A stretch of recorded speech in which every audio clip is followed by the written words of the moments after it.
నా పేరు పోశాల శ్రీనివాస్, గ్రామశాఖ అధ్యక్షుడిని కాంగ్రెస్ పార్టీ. గత 20 ఇయర్స్గా నేను పార్టీలో ఉంటున్నాను.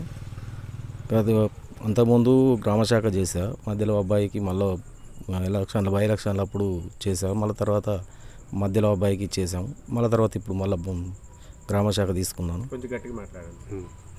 మళ్ళీ గ్రామశాఖ అధ్యక్ష పదవి తీసుకున్నాను. అయితే ఇప్పుడు మన ప్రభుత్వం చేసే పనులను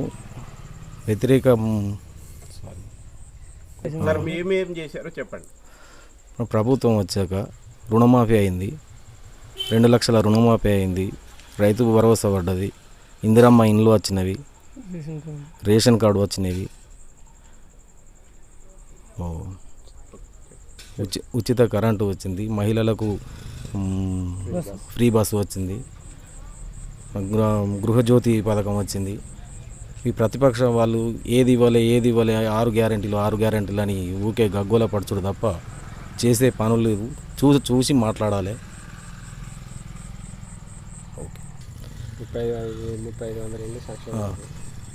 10 సంవత్సరాలలో ఒక్క ఇల్లు ఇవ్వలేదు, ఒక్క డబుల్ బెడ్రూమ్ ఇవ్వలేదు.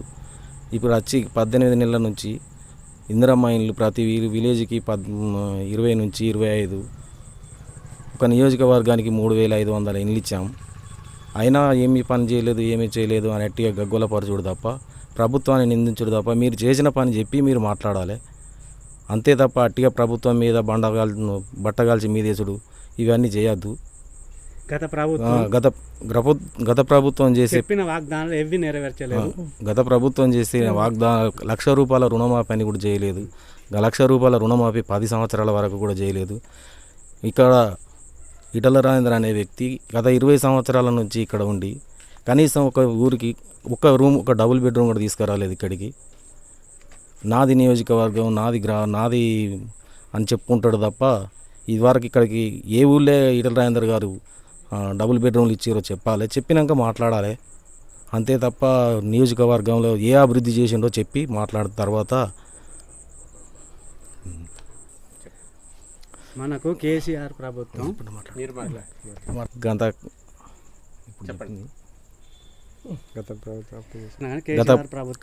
గత 7 లక్షలు అప్పు చేసిపోయిండు. గత ప్రభుత్వం 7.5 లక్షల కోట్ల అప్పు చేస్తే మిగులు బడ్జెట్ తోటి తెలంగాణ 63,000 కోట్ల బడ్జెట్ తోటి ఇచ్చిన తెలంగాణను 7.5 లక్షల కోట్ల అప్పు చేస్తే మన ప్రభుత్వం ఇప్పుడు ప్రతి నెల 6,000 కోట్ల ఇంట్రెస్టే కట్టలేకపోతుంది, ఇబ్బంది పడుతుంది. వచ్చేది మొన్న రేవంత్ రెడ్డి సార్ డైరెక్ట్ చెప్పాడు, వచ్చేది 18,000 కోట్లు, కట్టేది 24,000 కోట్లు. మొన్న ఆర్టీసీ వాళ్ళు సమ్మె చేస్తా అంటే కూడా ప్రభుత్వం నుంచి ఇవి ఉన్నాయి, ఈ పథకాలు ఉన్నాయి, ఏ పథకాలని బంద్ పెట్టాలో చెప్పు అంటే ఆర్టీసీ వాళ్ళు కూడా పెద్ద మనసుతోటి వాళ్ళు కూడా సహకరించి సమ్మె విరమించుకున్నారు. వాళ్ళకు కూడా ధన్యవాదాలు. నా పేరు గొడిశాల రఘుపతి. నేను ఇది సమ్మక్క జాతర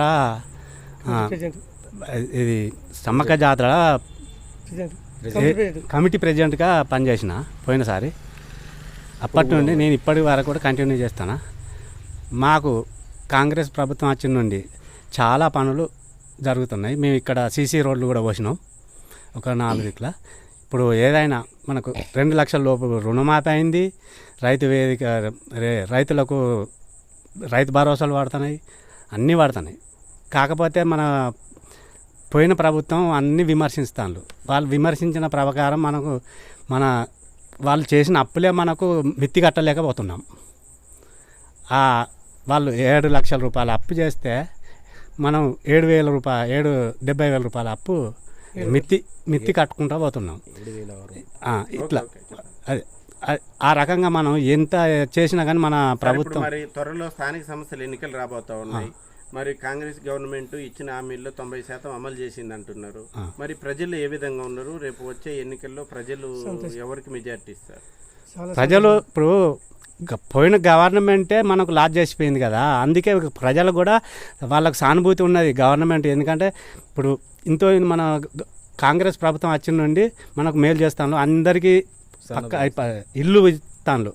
ఇందిరమ్మ ఇండ్లు అందరికి ఇప్పుడు దాదాపుగా ఊరికి ఒక 20-30 ఇండ్లు వచ్చినాయి, అందరు కట్టుకుంటాను. మళ్ళీ సన్న బియ్యం ఇస్తాను, ఇంటికి ఊరికి ఒక 30 ఇండ్లు వచ్చినాయి, వాళ్ళు కట్టుకుంటాను. వాళ్ళ అభిప్రాయాలు కూడా మళ్ళీ కాంగ్రెస్కు ప్రభుత్వం అయితేనే మనకు మేలు జరుగుతుందని వాళ్ళు అనుకుంటాను. మీ పేరు చెప్పు. నా పేరు జగత్ చంద్రమల్లి గౌడు. నేను గత 30 సంవత్సరాల పార్టీలో ఉంటున్నా. ఏం చెప్పాలంటే చెప్పడానికి ఒక రాక్షసుడు విడుదలై మళ్ళీ ఒక ఇందిరమ్మ రాజ్యం, ఒక మంచి రాజ్యానికి వచ్చినామని ప్రజలు హ్యాపీగా ఫీల్ అవుతాను. ఒక నియంత వేలు, ఒక హిట్లర్ పోయి మనం ఒక మంచి పాలనకి వచ్చినామని ప్రజలు కోరుకుంటాను. ఆనాడు ఒక రేషన్ కార్డు లేదు, సన్నబియ్యం ఏలే, డబుల్ బెడ్రూమ్ లేదు, ఏదో మసూచి మార్గాలు చేసిండు. ఇప్పుడు మాత్రం ఖచ్చితంగా మంచి రాజ్యం వచ్చింది. మళ్ళీ పైన రాజశేఖర రెడ్డి సన్నదిగాలు చూస్తాం, ఇందిరమ్మ చూస్తారని ప్రజలు సంతోషంగా ఉన్నారండి. మరి ప్రజల్లో ఎలా ఉంది స్పందన? ఇప్పుడు పథకాలు బ్రహ్మాండంగా ప్రజలు ఒక రాక్షసుడు వేయండు, మంచి దేవతలాంటి పాలన వచ్చింది. ఇదే పాలన కొనసాగాలి.